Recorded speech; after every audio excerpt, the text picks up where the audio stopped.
review.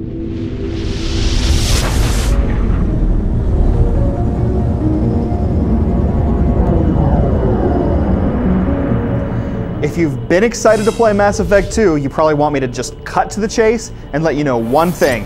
How great is it? The answer, it's really great. It certainly improves a lot of things over the original. It boasts a vastly superior art design, better shooting mechanics, and a better cast of characters. The vehicle known as the Mako is gone, as are the cookie-cutter side missions that all took place in the same boring warehouse. Mass Effect 2 is leaner and meaner, but it's also apt to stick with you and occupy your mind even when you aren't playing it. And that is the kind of mark only a fantastic game can make on you.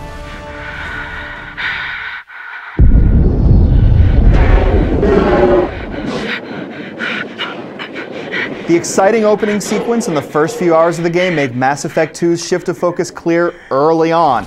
It is more about action than before.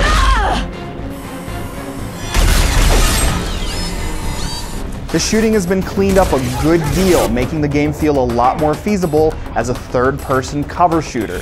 As before, two teammates accompany you and you can give them basic squad orders. And of course, you can pause the action to perform specific powers. However, it's a lot more fun to play Mass Effect 2 as a shooter than it was before.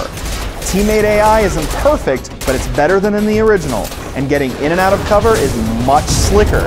And the level design is much better too, giving you plenty of opportunities to move from cover spot to cover spot. Health and ammo are also treated as they are in a standard shooter.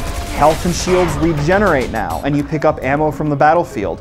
Medigel is used differently. It now powers the Unity skill that lets you revive your teammates. The cover system can get glitchy from time to time, and watching your teammates do stupid things, like standing up on crates rather than take cover behind them, can get a little frustrating, but if you wanted combat that stands up better as a third-person shooter, you got it.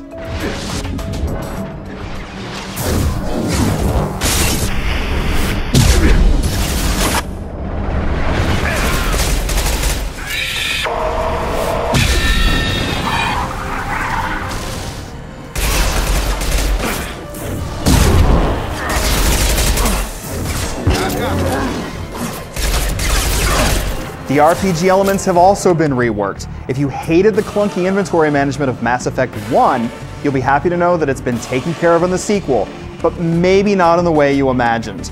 Traditional inventory has been abandoned completely, and many other elements have been either stripped away or restructured.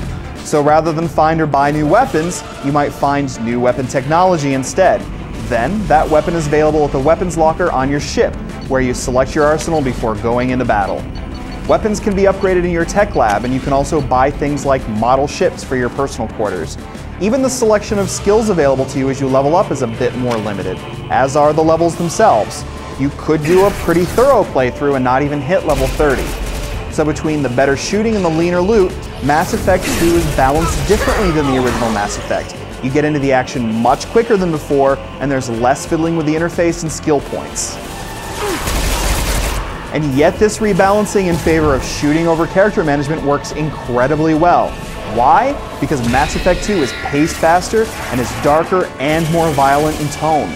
You chose your side, Elnora, and you lost. Screw that bastard and screw you!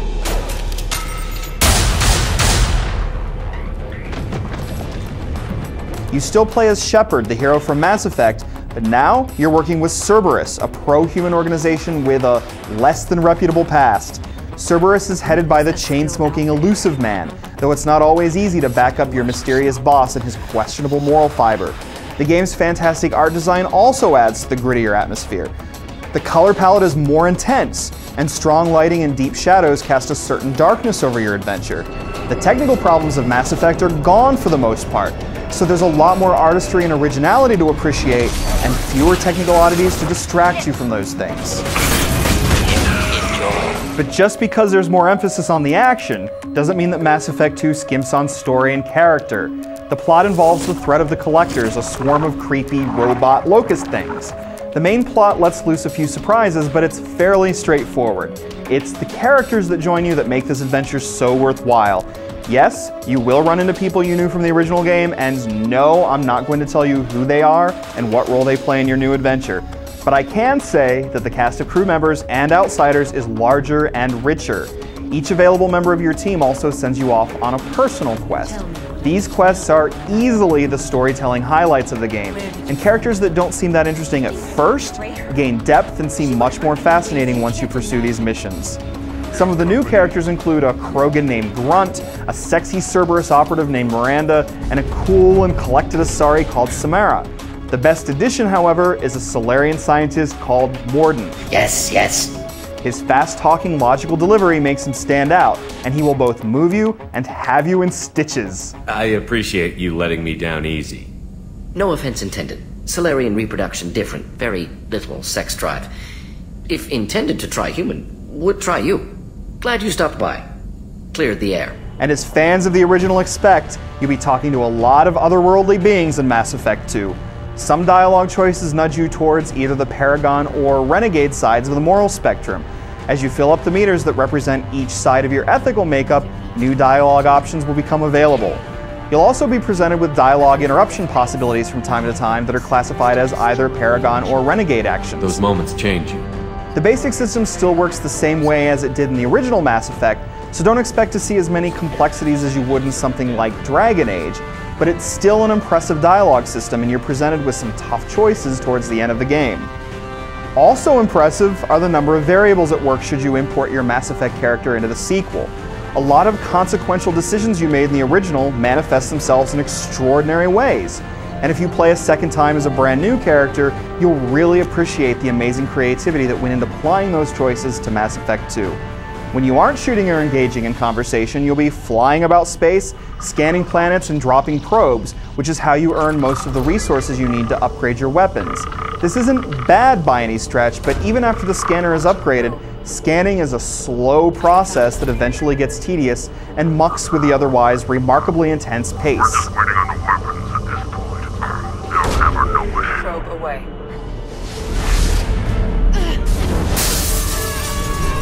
But really, what this game nails is everything that's most important. A few small issues and bugs aside, Mass Effect 2 is a far more engaging experience than its predecessor. It feels like its own universe now, which speaks largely to a much improved art design. It tugs at your heartstrings in unexpected ways while letting you be as virtuous or as mean-spirited as you want to be. In other words, it's time to get lost in another galaxy where it's once again up to you to save humanity from annihilation. Oh, and don't forget to buy a space hamster during your visit.